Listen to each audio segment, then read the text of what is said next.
In 1960, a pizza delivery guy named Tom Monaghan was driving a beat-up car through Ypsilanti, Michigan. $75 to his name, no degree, no investors, nothing. That same guy would go on to build a billion-dollar empire. Here's the single insight that made it happen. Every doorstep Tom pulled up to told him the same thing. Not, "This pizza is incredible." Not, "I love the sauce." It was always some version of, "Where have you been?" The weight was the problem. Taste was fine. Temperature was the issue. And Tom was the only one hearing it, because Tom was the one at the door. No boardroom consultant had that data. Tom had something better: a windshield and a clock. So he made a decision that looked insane. He stripped the menu down to almost nothing. The stores were losing money, but Tom dropped sandwiches entirely and focused on making and delivering pizzas. Fewer ingredients, faster prep.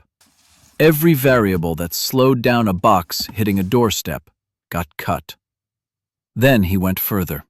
He invented a new insulated pizza box. Unlike its predecessors, it could be stacked without crushing the pizzas inside, keeping them warm until they arrived.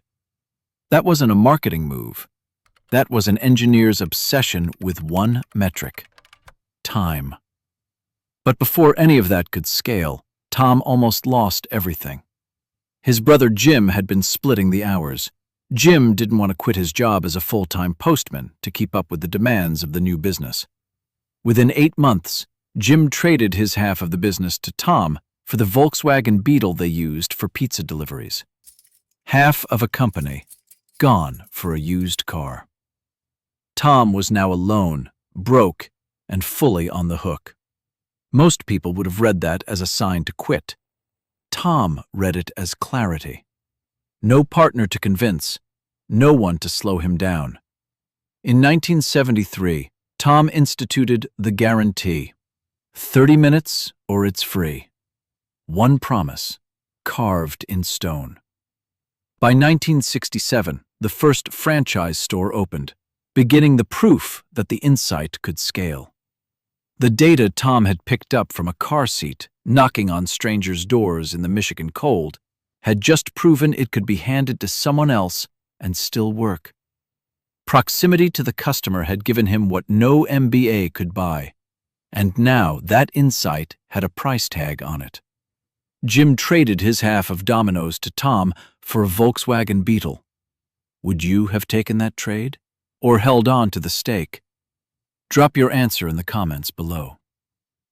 Now, here's where Tom's one obsessive bet started printing real money.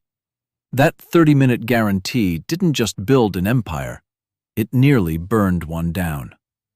Domino's grew from 290 stores in 1980 to well over 5,000 by 1990. A single obsessive insight about cold pizza and a ticking clock had become a machine that replicated itself across the country and then the world. By the mid-1980s, there were nearly 3 new Domino's franchises opening every day. Tom wasn't delivering pizzas anymore. He was delivering a system. But the same pressure that built everything started killing people. The crushing pressure on franchises to bake and deliver a pizza in under half an hour proved literally fatal. By 1989, collisions involving Domino's drivers accounted for more than 20 fatalities.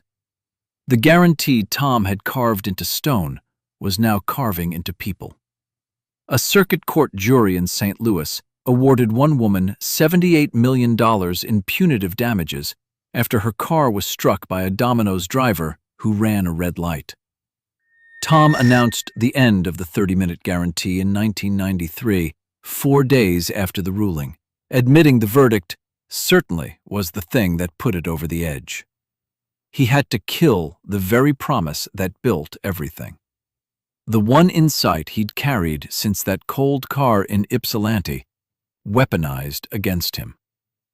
In 1998, Tom sold 93% of Domino's to private equity firm Bain Capital for $1 billion. By that point, Domino's had 6,250 stores and ranked as the world's largest pizza delivery chain.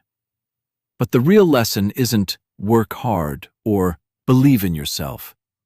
It's this: Tom won because he was in the car.